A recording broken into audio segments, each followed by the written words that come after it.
we need you to start a cybersecurity program. We have a lot of money. We want to start a program in Louisiana at our university. Are you interested? I personally developed the courses. I worked at, during the day, I worked at night, I worked at weekends to get those courses developed because there was no other expectation. Welcome back to the Engaged by Design podcast, to the final part of our discussion with Dr. Ken Williams. Today, we explore what it takes to build a cybersecurity program from scratch, develop faculty and students, and create a lasting impact on higher education and on the workforce. So let's get back to the conversation with Vernon and Ken. Ken, talk a little bit about your current position and some of the things you're doing. Talk about that a little bit. Thanks a lot, Vernon. So while I was out at Quantico and the Marine at the Cyber Academy, as I was developing that community relationship with the Marine Corps Systems Command, all of the Defense Industrial Base individuals there in that area, and we were promoting the academy, et cetera, we had these professional events, speaking events, that we talked about things like cybersecurity maturity model, CMMC. Oh, by the way, that's one that you give me permission to advise on the academic engagement for the cyber CMMC project. So we were promoting all of these initiatives in cyber at that point, and I was a keynote speaker when I was approached by the chancellor of Southern University at Baton Rouge. And I don't know how he was invited, or how that delegation was invited to come up there to sit in the audience to listen to me talk about cybersecurity. But wow, some interesting little steps coming together, not just a coincidence. Yeah. So upon conclusion, they approached me and they said, introduced themselves, and they said they would like to talk to me some more because they need this kind of expertise in Louisiana. And I'm like, okay, this is really interesting.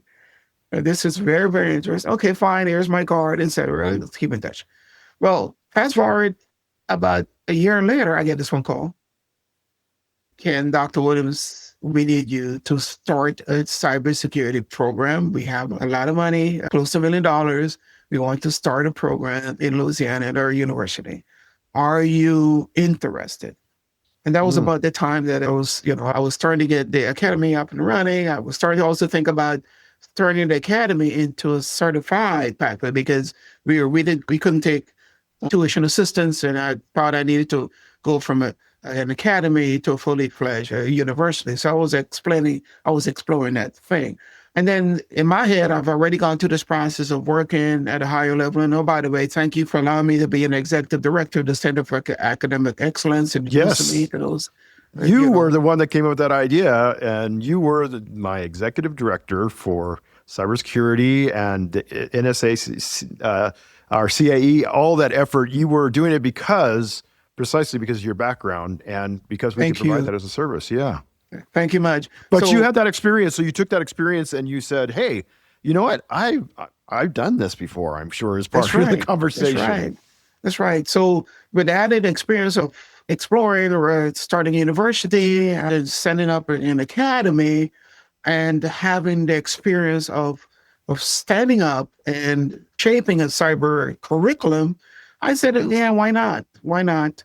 And this was a new opportunity for me to show that I could actually start from scratch a bachelor's of science in cybersecurity with the knowledge and skills for the Center of Academic Excellence the curriculum I was able to become familiar with and experience. So I accepted the challenge. I mean, initially I was asked to build the program. They had to go through the certification process with the higher learning body here. Yeah, SACS, I think it is. Down south. Yeah. And the border regions there in Louisiana. So I helped them to shape all of the proposals and standard documents and build a curriculum and make the case for that. And that was about a year or so while I was in Quantico in Virginia. We were doing that. And then they got approved. And they were tickled pink that they got approved, and I got a phone call again, asking if I know. Well, it was along the line, do you know someone who would be willing to run the program? Who could that be? So, said, I really don't know anyone. And, with this kind of expertise who could run this program, Center of Excellence, I would certainly look out for you. So would you consider that? And so I'm in Virginia, I'm retired, I'm a senior person, and I've got my kids and my grandchildren there. And now I've been asked to come out to Louisiana, the New Orleans Pacific. And I had to consult with my wife. And we really had to get this. So she gave me permission to come out here.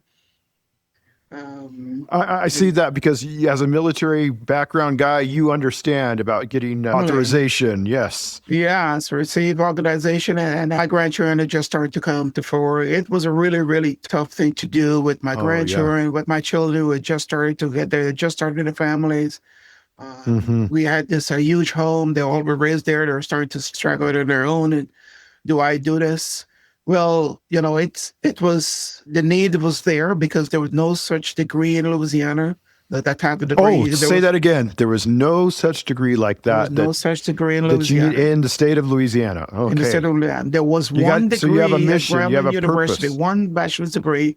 It was a non-technical degree. It didn't meet the requirement for the Center of Academic Excellence, knowledge units. It was, it was pushing students out there that just started, but it wasn't getting them those jobs and careers that they need. It wasn't aligned with CompTIA, ESA Council, et cetera. And I said, this is a great opportunity for the state of Louisiana, great opportunity for the individuals there. And I accepted the challenge and I came out. And there are a couple of things. Right? You built it at that time. Yes, I built it. I bought the model here, and I'm still learning. This is the third year of building. This is going to be embedded in the book that I have of how to build a degree from scratch while you started flying the plane, because I just had my first graduating class of 6, first class this year. Woohoo! Congratulations. First class of graduating this year. And then the first year students are still matriculating. They'll be graduating next year because some of the students came in from other universities and other programs that wanted to be part of this program. They brought in some degree. We accepted them, et cetera. But building a program from scratch and bringing it into an existing academic structure was what I didn't contend it. I have this embedded. Oh, yes. Because model. Just because it's the most shiny and best and most up-to-date and relevant thing that's out there in business industry, now just take that and place that right now into higher education with its different strategies, bureaucracies, and proclivities, and try to set that in there. I'm sure that was a really easy process for you, right? Oh my gosh.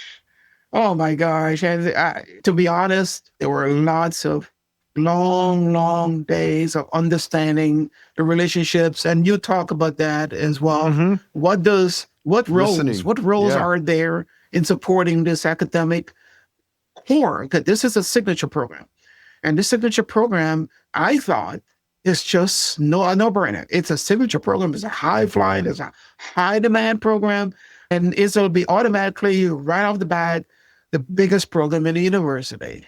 Well, there were competing programs that has students.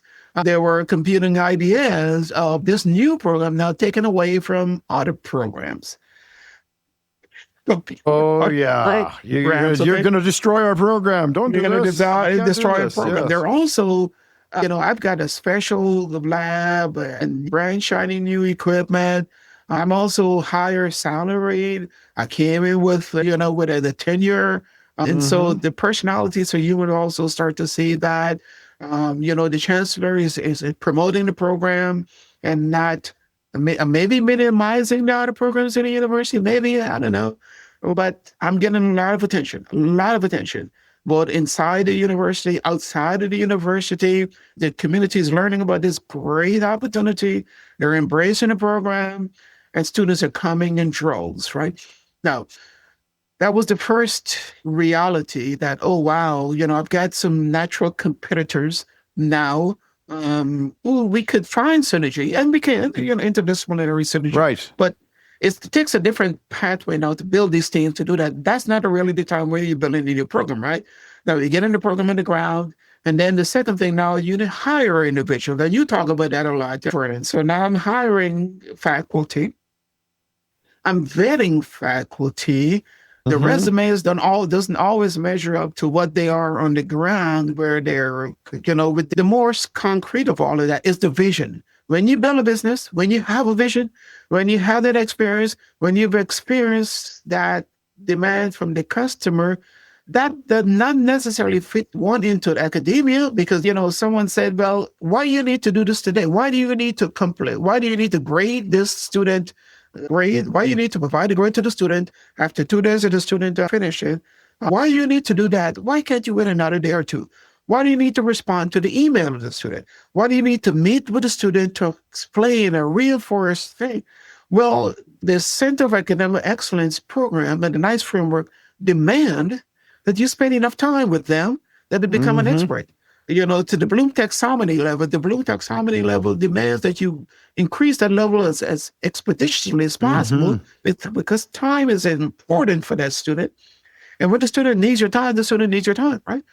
So that cadre, that commitment of the faculty now is what I'm looking for. And I'm looking for this cadre of faculty, and I'm seeing this scanty role of individuals in cyber with the educational background. Very, very few people with empirical knowledge of cybersecurity, number one. And those that have it are in the other universities in these positions that are making a lot of money. So when I try to get those individuals to come to Louisiana, salaries doesn't match up. Oh, right. Premium, especially if you look at against a faculty on its own for a cybersecurity faculty, and then add that to the amount you could make out in business and industry.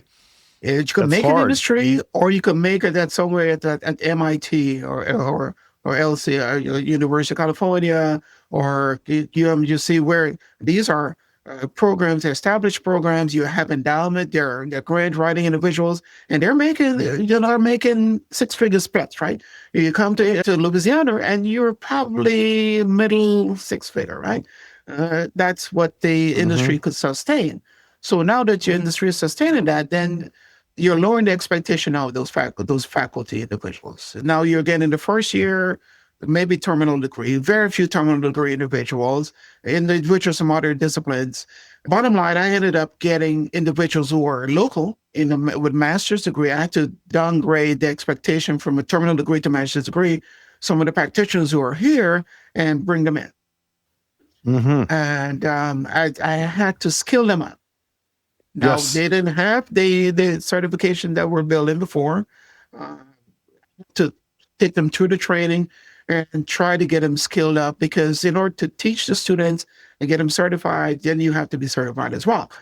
So that pressure as well is what I had to start. And then some of those individuals, of which there were two of them actually, I had to let go.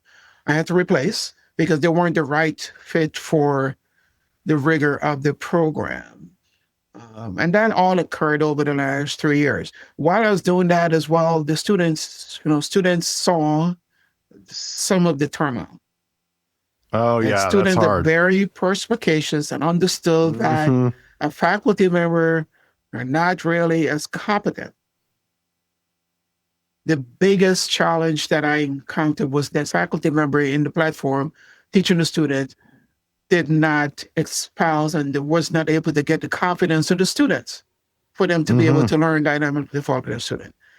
So that was a big learning lesson of standing up a brand new program in an austere salary environment.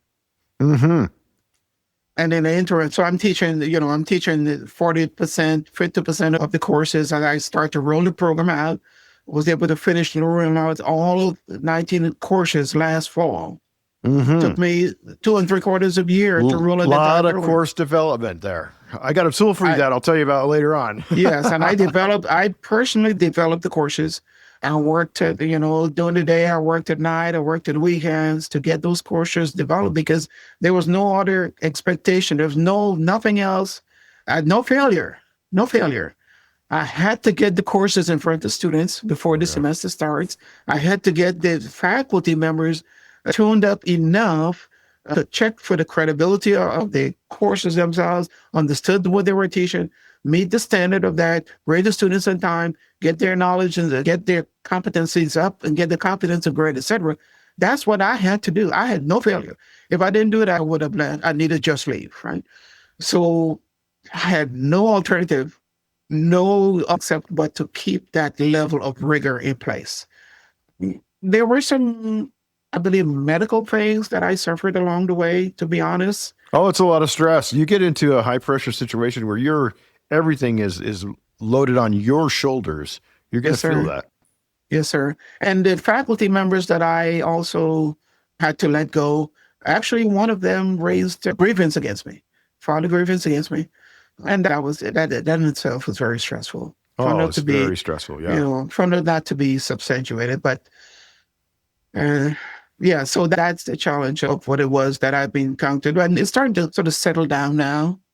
That's great. So Ken, talk about how many, do you have an idea or at least a ballpark figure of the scale of the students that are now receiving this high quality program that is real world relevant, that is connected, yes, and it's cutting edge, and they're coming out with the critical thinking skills and knowledge?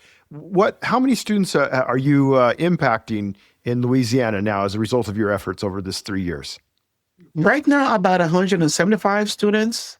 I just had, like I said, the first class just graduated. The first two, and the one particularly that I had spotlight, she got the certification in the process, that one did, and she got her first job. Very, very good paying job.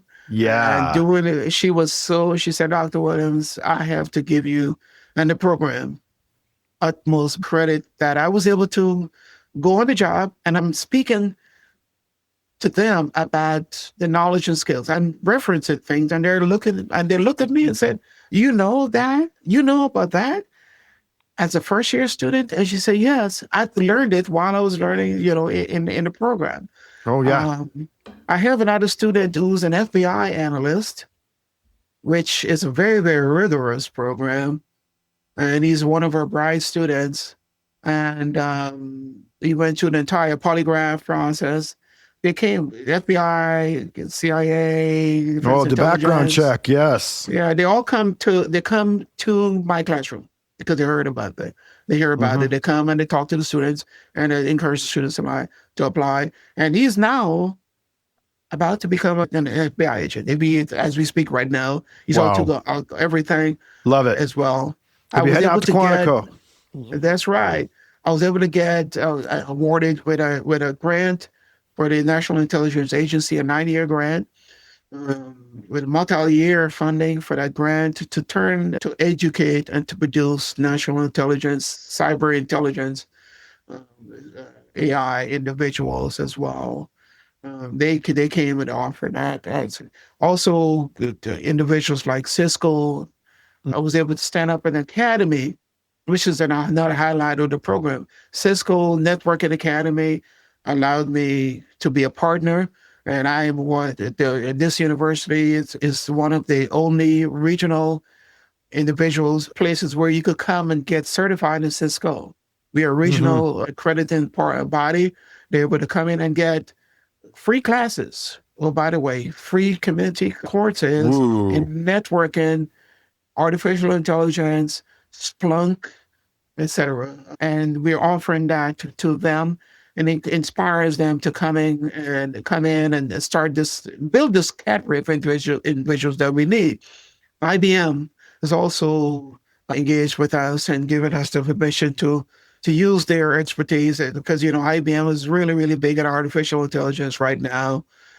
We are using those and embedding them in our curriculum as well. What I learned before I came here as well, and Amazon Web Services, AWS, and then Google, and they're huge into AI right now, and management of systems and processes. That's also embedded and offered to the students, and free as part of what I was able to develop here, or to parse out for the students here. I was able to purchase certification vouchers and give to the students upon completion of their degree. So the students don't have to pay for the certification exam. Which is a beautiful benefit that they not only have, then it doesn't come out of their pocket to go get this, not only a degree, right. but I have something to carry with me to get that certification that is really my ticket to the dance out in business and industry. And another big thing that came out as a result of, the upsurge of cyber education in Louisiana, the state Board of Regents decided to commission a cyber consortium, cyber pilot program similar to what was done in California. What you did in California. Yeah. Yes, that's sir. awesome. So I was invited to contribute to that along with 5 other universities in the state. And we built the curriculum over a course of a year. Love it. I designed 2 courses in that and taught the courses. And it was a pilot program free for Louisiana residents. There's a boot camp style to do the upscaling. And it turned out to be such a great success. I'm a member of the Board of Regents Cybersecurity Commission appointed by the governor. And we voted to refund that, continue to fund that, and grow it across all the universities, the state of Louisiana. So we'll have more programs in cyber, and we'll be able to turn out more cyber students to serve the constituents. Which we need, as we've talked about in this interview, more cybersecurity specialists, more cybersecurity guardians, more cybersecurity Marines, more That's cybersecurity, right. but not just that, it's in business and industry and everywhere, because it's, everything we do touches in some ways, and AI is just going to accelerate that. That's right. That's right. Ken, you've had like this really incredible journey, and it's been I'm going to have you come back, because I still have lots of questions to do. But, what we like to do at the end of the Engaged by Design podcast is we like to ask all our folks a question. And, and this will be for you, Ken. If you step back and thought, how do you engage more learners more effectively? What do you think the things they say, here's Dr. Ken Williams, this is how Dr. Ken, what would you say you do to engage more learners more effectively? So, Vernon, first of all, I take the humanistic and parental approach. I have had kids, my own kids in academia, and that's the money that I pay. Secondly, I want the best for them. The students are like my children. Period. They're like my children. And so I want the best for them. And I'm vested in them. And so I'm always available for them. And they must understand that. They trust me. I'm their extension of their parent. I'm the extension of their family. The only reason they're here is to have that trust in me that I will take care of them. So I try in the first year, and that's one of why my standards are so high for my faculty as well. You've got to let the students understand that we are taking care of them. Right? So once they're taken care of, they'll be relaxed enough to trust us to guide them. So, because there's an ulterior outcome to this, and that's the promise to an employer. Right. A promise to them that they're going to get their career started, and promise to the employer that this academic institution is just trusted that the individual that you interview are ready for what you need to do with them when they get to you. Right. So I'm sort of, in a way, preparing, warming the student, tricking the student, whatever it is, to be comfortable enough and trust me, I got you. And allow me to help you to walk, to take the next step, to run on your own, to be confident. So when you get ready for that commencement, you look at me, you say, thank you, Dr. Williams. So what I'm doing with you here is allowing you to do that. Not only that, I'm allowing you to critically think. So when I lecture to you, when I introduce you to new concepts, I need for you to challenge me on what I'm saying to you. Because learning is not all inside of the classroom. I cannot open your brain and impart all the knowledge about you. But every time you challenge a concept, every time you add some more explanation, every time then you are getting this passion. And the passion that I have, right? I want you to be passionate enough that you're learning more than what I could actually spend with you, what I could deduce to you, what you could unearth yourself, because that is the person that we need in our society today. For all those zero-day vulnerabilities, we need that person who could ask a lot of questions, who could interrogate things, who could question the things, and who could come up with a solution. So that is my approach to you. I love it, Ken. It does reflect you, as I knowing you as an educator and a veteran and all these other just many hats that you wear. What I hope in this interview that folks understand is Ken's energy level. When I find someone that matches my energy level, it's like something takes off, right? And so many wonderful things take off. And it's so nice to be able to work with you, have the highest esteem for you. And I want to thank you for being part of the Engaged by Design podcast today. And so thank you so much for being here and joining us. Thank you so much. And thank you for having me, Vernon. And please, same thing with Michael. Just let him know that I really appreciate you guys having me an opportunity to talk about my passion and contribute to this fabulous dialogue. I love it. Thank you for joining us in this 3-part discussion with Dr. Ken Williams on the Engaged by Design podcast. If you enjoyed this series, please be sure to subscribe, and share this podcast with a friend. We'd sure love to extend our conversation to others in our community. And as always, let's work together to engage by design.